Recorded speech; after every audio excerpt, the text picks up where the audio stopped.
Hey, how's it going, everybody? Welcome to another movie review. Today we're going to be talking about The Island of Dr. Moreau from 1996.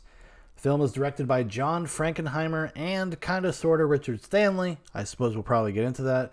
It's based on a novel by H.G. Wells.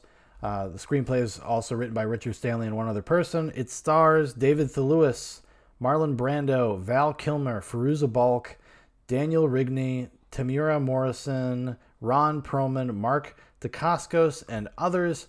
The logline plot synopsis is: after being rescued and brought to an island, a man discovers that its inhabitants are experimental animals being tortured, or being turned into strange-looking humans. All of it the work of a visionary doctor. So, most people probably know The Island of Dr. Moreau, the 1996 New Line Cinema film. Had a very troubled production. It was all over the place. Actor problems, director problems, producer problems, script problems, just problems. Location problems, just tons of stuff. Just problem after problem after problem. There's actually a really good documentary that's all about kind of the behind the scenes drama of this movie. It's called Lost Souls.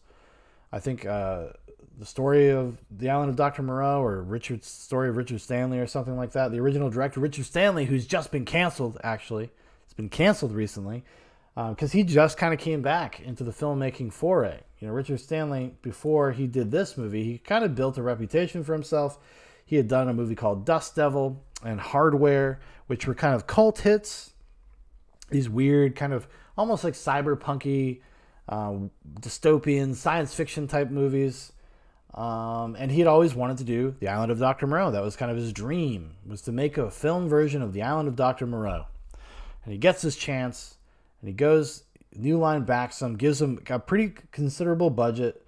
He gets some big actors. He gets Marlon Brando. He gets Val Kilmer. Now, this is the height of Val Kilmer's power, of his star, is the highest ever that it's ever been. This is like a couple years. He would have started shooting this actually probably only a few years after he did something like Tombstone, which you will see in a near future episode of Zoobox Goes to the Movies. But so he's a big star. Marlon Brando is a big star, obviously. He's a legendary actor. He's also known for being very cantankerous and problematic, and he doesn't like to work.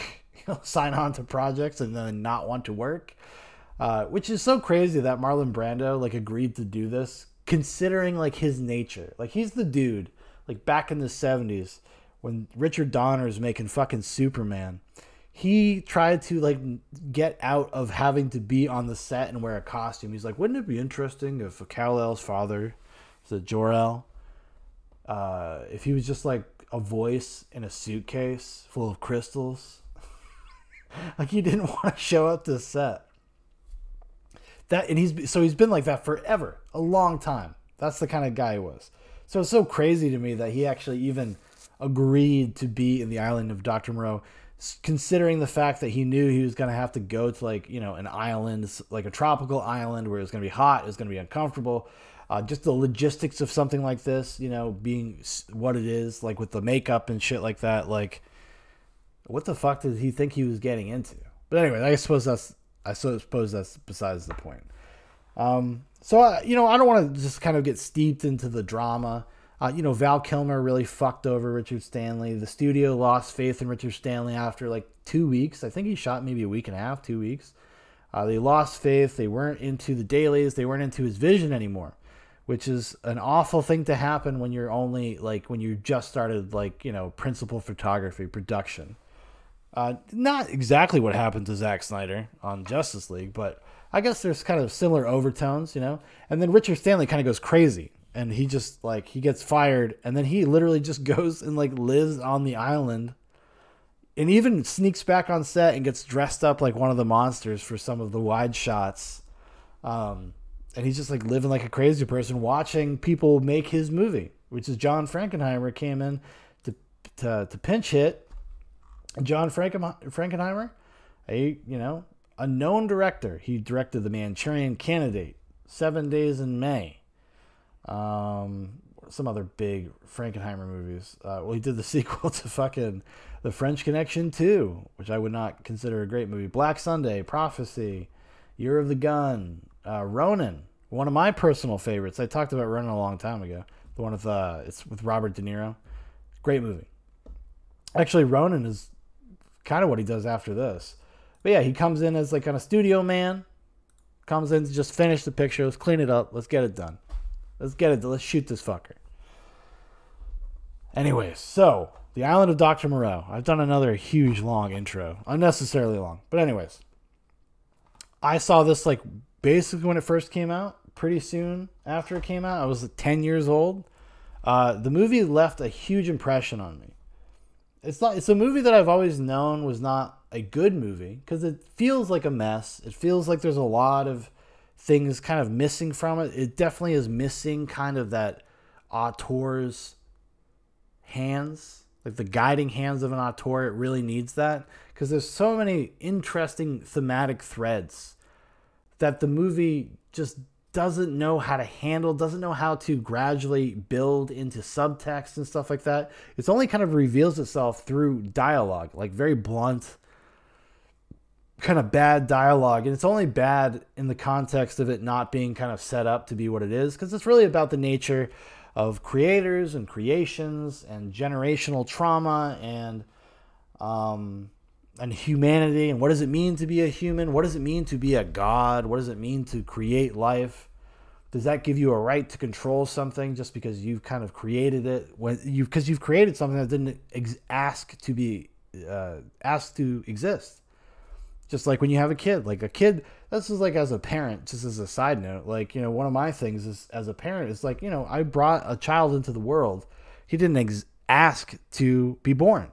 So it's incumbent on me to basically service him, to, like, you know, do the best job I can as a parent and raise him and take care of him and provide for him to the best of my ability. And, you know, Dr. Moreau, it deals with those kind of concepts. But this version of Dr. Moreau really fumbles the ball. And it's a shame, too, because it has a kind of beautiful look to it. Stan Winston's creature effects are great to this day. To this day, I still get creeped out looking at some of this makeup. Especially like the main kind of what ends up being the main antagonist of the film, Hyena. Like that dude creeps me the fuck out. Because he's got like these human eyes, and the actor who did it, which I should look up. I don't know who the actor is off the top of my head, unfortunately. But he does such a cool job. Is it Hyena Swine? Was that his character's name? Hyena Swine, I guess. Daniel Rigney. He is fantastic. He's like electric in this movie. And he's giving a much better performance than this movie deserves. Apparently, that's a shame. He passed away. Like, at 31 years old, he passed away. Oh, that's unfortunate. Yeah, he passed away a year after this movie was made. But because he is so good. Like, he really, really, really is kind of takes over. He kind of steals the movie at some point.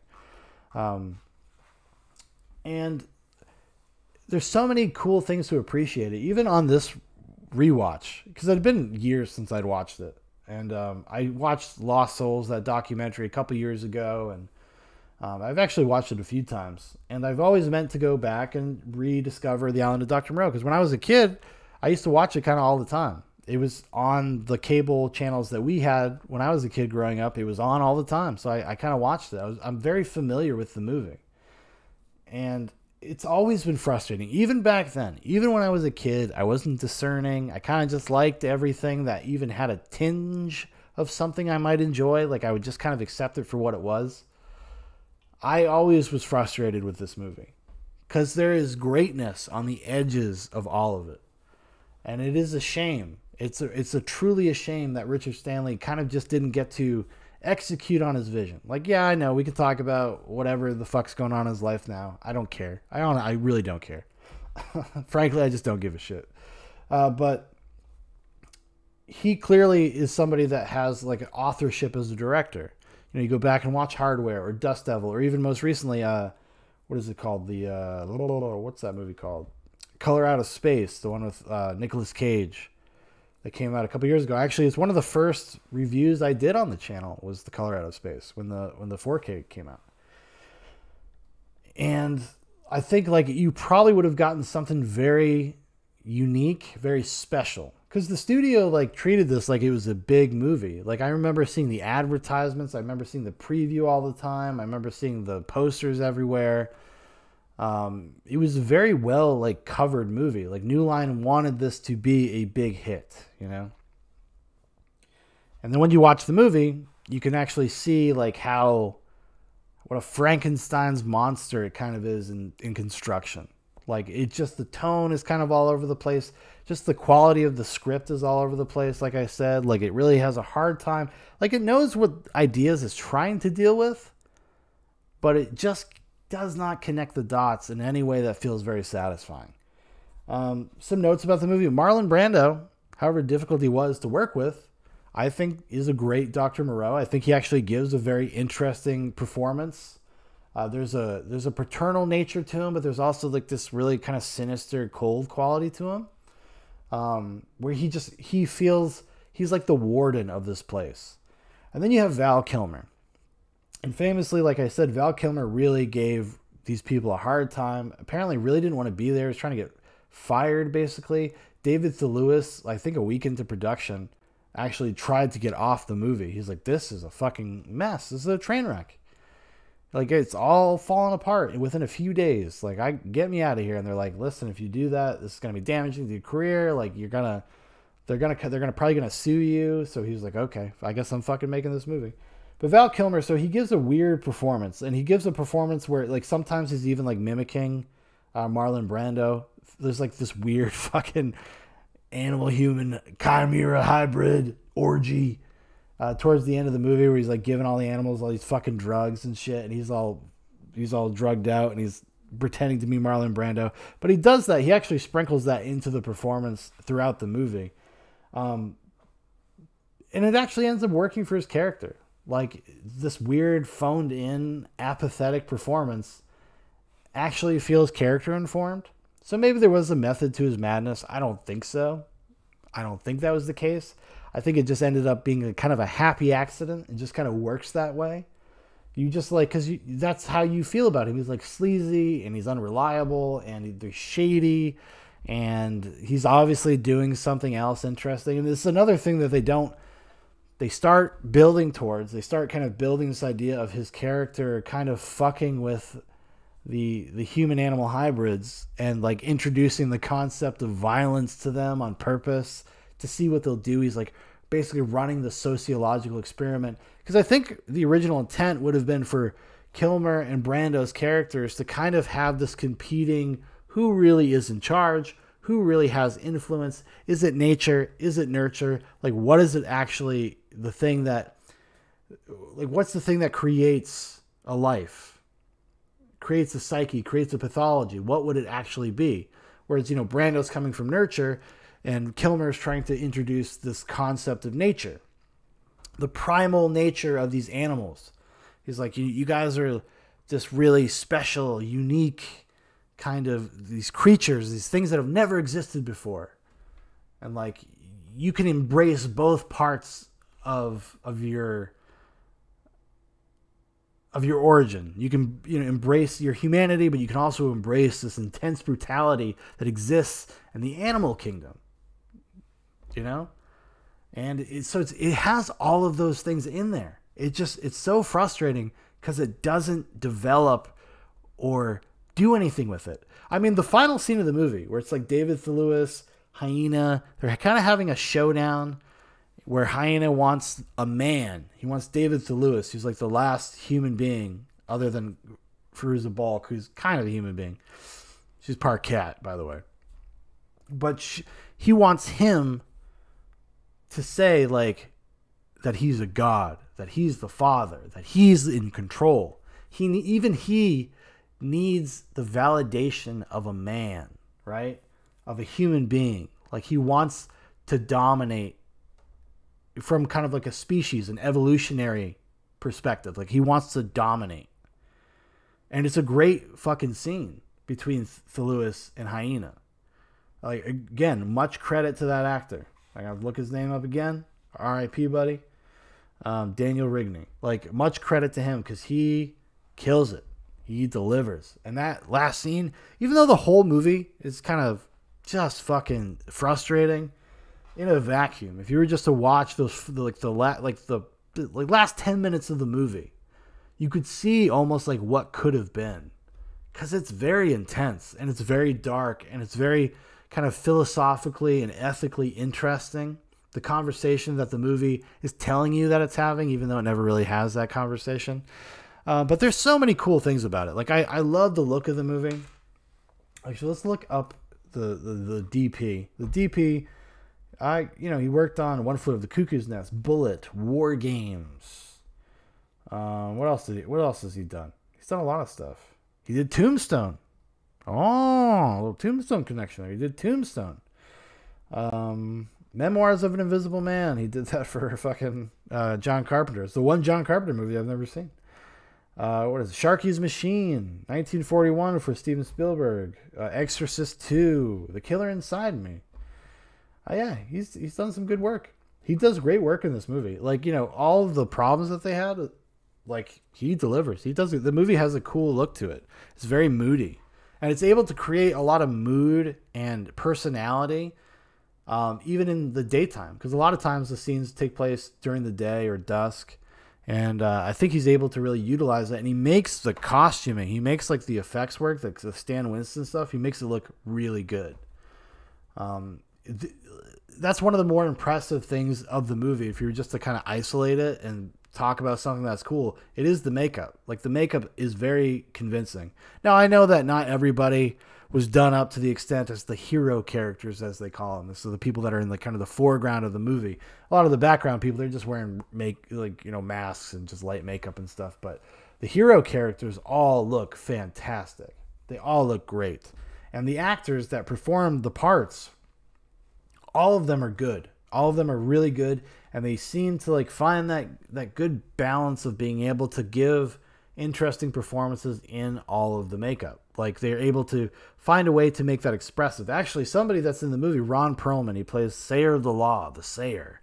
He's kind of like the prophet. He's the one that's giving these new life forms, this new evolutionary species, like he's giving them ideology. And that's another thing in the movie, like this conflict between nature and belief. And he's definitely there to kind of facilitate that, because he's supposed to be kind of like their prophet, their priest in a way. And it's never capitalized on. They never do anything with it. But Ron Perlman is an actor that is very familiar with that stuff. Like, he's done a lot of work especially back in the early days, under a lot of makeup. You can go back to something like The Name of the Rose, the movie with Sean Connery and Christian Slater. And they're like these two, basically like detective monks during the Inquisition era, that go and like solve like a murder mystery. It's a really great movie, actually. But he's in that. He's got tons of makeup on. He was on a TV show, I believe, with Linda Hamilton, Beauty and the Beast. He was the Beast. He's under a ton of makeup when he did that as well. And he's able to really sell it. Like, he's an actor, as just an example, that can really sell that kind of stuff. Even, in the more contemporary times, you go watch Hellboy. Watch Hellboy. Like, you're not wanting for something in that performance. He's able to he knows how to work with the makeup. And I think everybody else also really does a really great job. Using it as a tool for them, But what else can I say about this? It's a book. I've never read the book. I actually really would like to read the book someday. Maybe I'll do it in the near future. So I think it's a pretty short book too. But it's a story. I've seen the old movie with what's his name? Oh, excuse me. What's his name? Oh, the guy from He's in Austin Powers. What's his name? I'm trying to blank here. Help me out. Nobody. Where is it? He was in the Time Machine, The Island of Dr. Moreau. I'm gonna kill myself. Michael York. That's right. The old movie with Michael York. Which is also another like kind of underwhelming version of the story. It's like, it's okay.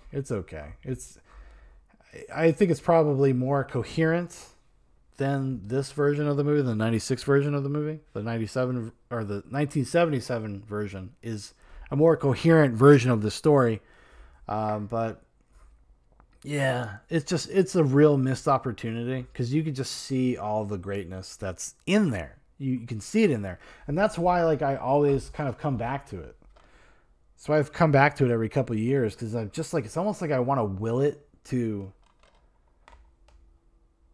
be the movie I know it could be in a weird way. Like maybe one day I'll watch it and I'll realize I'm in like a parallel universe, you know, the Berenstein Bears thing, and it'll be a good movie in the universe I wake up in. You never know, you know. Might as well give it a shot. Who the fuck knows, right? But yeah, I really like I don't really like it, but I find this a very fascinating movie. It's very fascinating. It's frustrating, it's disappointing, but not entirely a waste of your time. I think there's enough.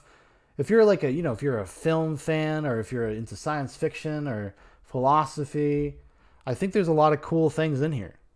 Now, granted, the movie's not going to do the work for you. It's not going to tell its story well or whatever, but I think that there's something to it, though. I think that there's something worth investigating for the more curious-minded out there. You know, if you've never seen 1996's John Frankenheimer, Richard Stanley, The Island of Dr. Moreau, I think it's worth it. I think it's worth at least a go. At least watch it one time.